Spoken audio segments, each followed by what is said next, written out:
Oh man, थोड़ा जल्दी चलो ना तुम। साहब कैसे चले, ये ट्रैफिक तो देखो, अब ये कार है उड़कर तो नहीं जाएगी। वो तो मुझे भी पता है, मगर तुम फटाफट चलने की कोशिश करो। शिट यार, ये मुंबई का ट्रैफिक भी ना, मेरी ट्रेन मिस हो जाएगी। मुझे हर हाल में कल सुबह नासिक पहुंचना है। काय को खाली पीली चिल्लम चिल्ली कर रहे हो मैन? अगर इतना ही जरूरी काम था तो ऑफिस से समय से निकलना था, मगर नहीं, तुमको तो अपना ऑफिस भी जरूरी है। रोजी, मेरा दिमाग वैसे ही खराब हो रहा है, तुम मुझे मत सिखाओ क्या करना है। तुम नेट पर देखो ट्रेन का क्या स्टेटस है। जोसेफ को गुस्से में देखकर रोजी चुपचाप अपने मोबाइल में ट्रेन का स्टेटस देख रही थी, तो उसने देखा ट्रेन बांद्रा स्टेशन छोड़कर आगे के लिए निकल चुकी थी। मैन, ये ट्रेन तो गया। दोबारा चेक करो, देखो नासिक के लिए कोई और ट्रेन है क्या। ये ट्रेन निकल गई। शिट, मुझे कुछ समझ में नहीं आ रहा कि अब क्या करें। मेरी कल सुबह की अर्जेंट मीटिंग है। रोजी ने अपने मोबाइल में देखा, कोई और ट्रेन नहीं थी, तो जोसेफ गुस्से में रोजी के ऊपर चिल्लाने लगा, जबकि उस बेचारी की कोई गलती नहीं थी। उन दोनों को लड़ते देख ड्राइवर, जो अब तक उन लोगों की बातें सुन रहा था, बैक व्यू मिरर में देखते हुए बोला, एक बात बोलूं साहब? अब तू भी बोल ले। प्लीज जोसेफ, काम डाउन, एक बार सुन तो लो वो क्या कह रहा है। जोसेफ गुस्से में ड्राइवर की तरफ देख रहा था। ड्राइवर ने धीरे से डरते हुए कहा, साहब, आपकी बुकिंग बांद्रा स्टेशन की है। वहां पहुंचने के बाद आप एक बार पेमेंट कर देना, उसके बाद मैं अपना जीपीएस ट्रैकर बंद करके आपको नासिक ले चलूंगा।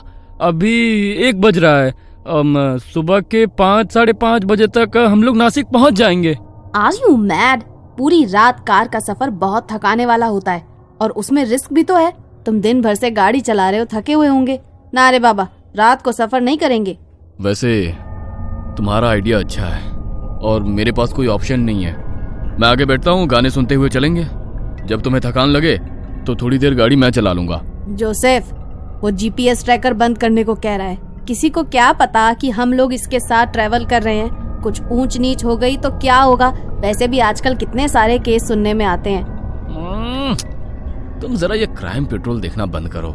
देखो कितना शरीफ है, खुद ही हमारी मदद करना चाहता है। रात के वक्त कार का सफर करने का रोजी का बिल्कुल भी मन नहीं था, मगर जोसेफ की जिद के आगे उसकी एक ना चली और वे लोग नासिक के लिए निकल गए। जोसेफ और ड्राइवर बातें कर रहे थे, और दिन भर की थकान के कारण पीछे वाली सीट पर अकेली बैठी रोजी की नींद लग गई। जैसे ही ड्राइवर ने देखा रोजी सो गई, उसके चेहरे पर रहस्यमयी मुस्कुराहट आ गई थी। वो बार बार उसी की ओर देख रहा था। जोसेफ इन सब से बेखबर गाड़ी में चल रहे गाने का लुत्फ ले रहा था। ये शाम मस्तानी मदहोश किए जाए, मुझे दूर कोई खींचे तेरी ओर लिए जाए।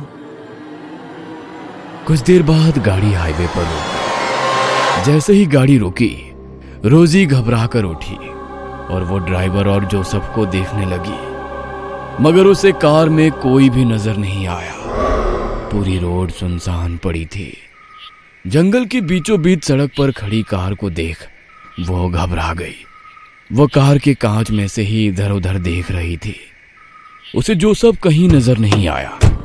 जैसे ही वो घबराकर कार से बाहर आई, उसे अपने कंधे पर किसी के हाथ के होने का एहसास हुआ। वो जोर से चीखी। उसके सामने एक भयानक औरत खड़ी हुई थी, जो देखते ही देखते उसके शरीर में समा गई। उसकी चीख सुन जोसेफ उसके पास आया। क्या हुआ? जोसेफ, जोसेफ तुम कहाँ थे? वो औरत कहाँ गई? कौन औरत? यहाँ तो कोई नहीं है। अरे हम वहां सामने चाय की गुमटी पर चाय पी रहे थे। तुम सो रही थी इसलिए तुम्हें नहीं जगाया। कहते हुए उसने चाय की गुमटी की तरफ इशारा किया, तो रोजी हैरान रह गई, क्योंकि थोड़ी देर पहले वहां पर कुछ भी नहीं था। पूरा रोड खाली था। अब अचानक से चाय की गुमटी और रिफ्रेशमेंट की शॉप कैसे आ गई? ये कैसे हो सकता है? यहाँ तो अभी कुछ नहीं था, अचानक से ये सब कुछ कैसे?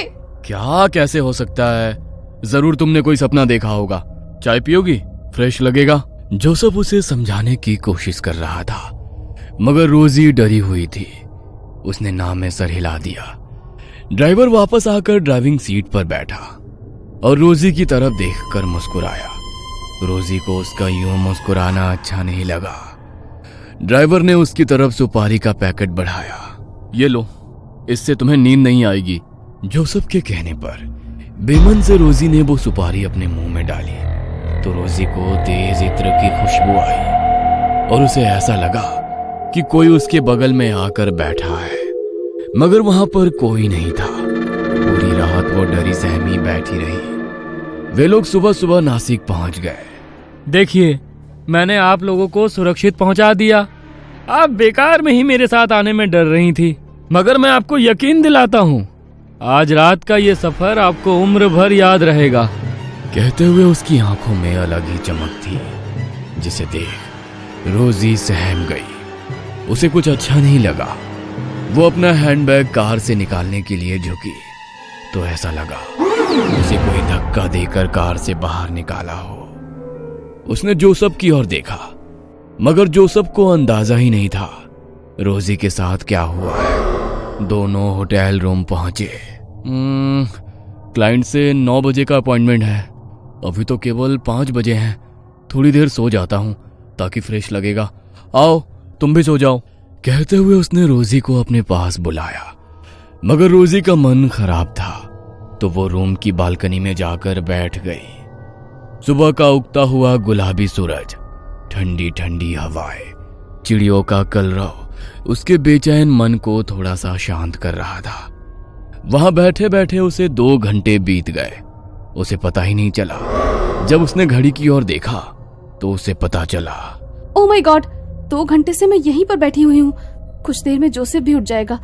उसके उठने के पहले रेडी हो जाती हूँ। वो वॉशरूम में अपना मुंह धो रही थी।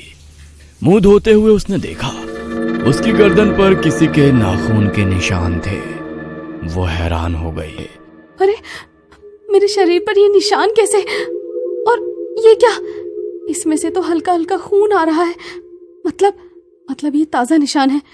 कैसे आ गए ये निशान? कुछ समझ में नहीं आ रहा है। कल रात तक तो नहीं थे, मुझे पता ही नहीं चला और ये निशान बन गए। वो उन निशानों को देख ही रही थी कि उसे जोसेफ की आवाज सुनाई दी। रोजी, पिछले 1 घंटे से वॉशरूम में क्या कर रही हो?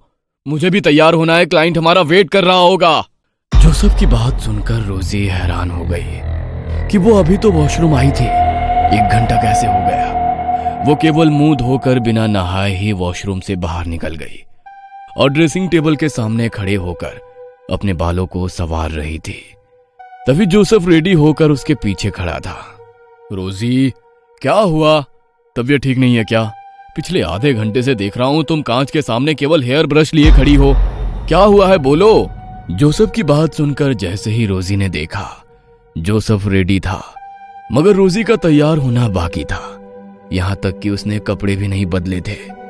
उसे समझ नहीं आया कि केवल कांच के सामने खड़े खड़े इतना समय कैसे निकल गया। रोजी, तुम्हारी तबीयत ठीक नहीं लग रही है। शायद रात में ट्रैवल किया है, इसलिए तुम्हें अनईजी लग रहा है। नासिक पहुंचकर भी मैंने कहा था थोड़ी देर आराम कर लो, मगर तुम बालकनी में बैठी थी। अब ऐसा करो, तुम आराम करो, मैं क्लाइंट से मिलकर आता हूं। कहते हुए जोसेफ रूम से बाहर चला गया। होटल के उस बड़े से कमरे में रोजी अकेली थी। वो अभी भी वही ड्रेसिंग टेबल के सामने बैठी थी। उसकी आंखों के नीचे काले घेरे नजर आने लगे। वो वहां से जैसे ही उठी, आईने में से एक हाथ बाहर आया और उसने रोजी का गला दबाया। वो डरते हुए पलटी। कौन है? कौन है यहाँ पर? कांच में उसे उसी भयानक औरत की शक्ल नजर आ रही थी जो उसे रास्ते में मिली थी।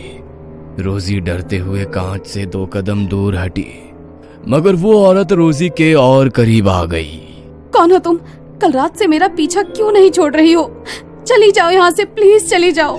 कहते हुए रोजी अपने आसपास रखे हुए सामान से उस औरत पर वार करने लगी, मगर उस पर उन वारों का कोई असर नहीं था। वो धीरे धीरे रोजी की तरफ आगे बढ़ रही थी। रोजी पलंग पर जा गिरी। वो भयानक औरत उसके सीने पर सवार हो गई। रोजी को लगा अब वो नहीं बचेगी। डरते हुए आंखें बंद कर ली, मगर कुछ देर बाद जब उसने आंखें खोली तो उसके आसपास खून ही खून फैला हुआ था। यह देख वो डर गई। उसके सीने पर सवार वो औरत कच्चा मुर्गा चबा रही थी। जैसे ही रोजी ने आंखें खोली, उस औरत ने उसकी गर्दन पर अपने दांत गड़ाए और उसका खून चूस कर गायब हो गई। तभी दरवाजे की घंटी बजी। बाहर जोसेफ था। रोजी ने दरवाजा नहीं खोला तो वो रिसेप्शन से मास्टर की लेकर आया और रूम का दरवाजा खोला। रोजी रूम के एक कोने में डरी सहमी सी बैठी हुई थी। हे रोजी, क्या हुआ तुमको? और ये तुम्हारे कपड़ों पर खून कैसे? कुछ तो बोलो, क्या हुआ है तुम्हें? मुझे डर लग रहा है, कुछ तो बोलो। जोसेफ के बार बार पूछने के बावजूद रोजी कुछ भी कहने की स्थिति में नहीं थी। जोसेफ ने तुरंत रूम सर्विस को कॉल किया। सभी उसकी हालत देखकर हैरान थे। सीसीटीवी फुटेज में भी कुछ नजर नहीं आया। जोसेफ ने रोजी के कपड़े बदले और उसे अपने साथ वापस मुंबई लेकर आ गया। वो खून चूसने वाली चुड़ैल ब्लड सकर अब उसके साथ हर वक्त रहती। वो किसी को भी नजर नहीं आती, वो सिर्फ रोजी को ही नजर आती थी। रोजी उसके सामने आने के बाद अजीब व्यवहार करती थी। धीरे धीरे उसका शरीर सूखता जा रहा था। जोसेफ उसे लेकर कई डॉक्टर के पास भी गया, मगर किसी भी डॉक्टर के पास उसका कोई इलाज नहीं था। तब किसी ने उसे रोजी को चर्च ले जाने की सलाह दी। ब्लड सकर, ये क्या होता है? ये वो खून की प्यासी आत्माएं हैं जो अनंत काल तक इस धरती पर रहेंगे। उनकी मुक्ति संभव नहीं है। यह अपने शिकार को ना तो जिंदा रहने देती है, ना ही मरने देती है। इससे छुटकारा पाने का केवल एक उपाय है कि इसे किसी और के ऊपर छोड़ दिया जाए। फादर, ये क्या बात हुई कि अपनी परेशानी किसी और के ऊपर छोड़ दी जाए? यही इसका रूल है। किसी ने इसके ऊपर उसे छोड़ा है। दूसरी तरफ वो टैक्सी ड्राइवर अपनी बेटी के साथ डिनर कर रहा था। मैं बहुत खुश हूँ बेटा कि अब तो पूरी तरह से ठीक हो गई, वरना उस चुड़ैल ने तो तुझे कंकाल बना दिया था। उस रात वो मेम साहब के ऊपर मैंने तेरी कहते हुए वो मुस्कुराने लगा। जोसेफ आज भी रोजी की गिरती हालत से परेशान है। ब्लड सकर उसे ना ढंग से जीने दे रही है और ना मरने। जोसेफ का ज़मीर उसे किसी और के ऊपर छोड़ने की इजाजत भी नहीं दे रहा है। उस रात अनजान व्यक्ति के साथ किया गया रात का सफर जोसेफ और रोजी की जिंदगी में हमेशा के लिए दुख की लंबी रात बनकर आ गया। कहीं आप भी तो ऐसे किसी अनजाने सफर पर नहीं है? सावधान। ये कहानी आपको अच्छी लगी हो तो हमें सब्सक्राइब करें, हमारा इंस्टाग्राम और फेसबुक पेज जरूर फॉलो करें। और हाँ दोस्तों, सब्सक्राइब करना भूलना मत।